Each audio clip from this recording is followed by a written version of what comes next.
আসসালামু আলাইকুম। আমি আছি এখন নরসিংদী জেলার শিবপুর উপজেলার লোকমান ভাইয়ের পুকুরে। উনি ইয়নের মনোসেক্স তেলাপিয়া চাষ করে। গত বছর আমাদের ইয়নের মনোসেক্স তেলাপিয়া পোনা উনি স্টক করে এই পুকুরটিতে। বিক্রির সময় আসছে 5 থেকে 600 গ্রাম এভারেজ ওজন। আপনি বিক্রি করবেন কখন? ঈদের পরে আগামী কুরবানির ঈদের পরে উনি মাছ বিক্রি করার সিদ্ধান্ত নিয়েছেন। পুকুরের গভীরতা 15 ফিট। এখানে তেলাপিয়ার পাশাপাশি রুই, কাতলা এবং অন্যান্য মাছও আছে।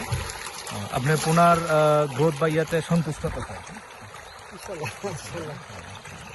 উনি ইনশাল্লাহ বলছে আমাদের পোনার কোয়ালিটি, কালার এবং গ্রোথে উনি সন্তুষ্ট আছে। আমাদের তেলাপিয়ার পোনার বুকিং চলতেছে এবং মনোসেক্সে। আপনারা আমাদের মাঠকর্মীদের সাথে থাকবেন। ধন্যবাদ সবাইকে।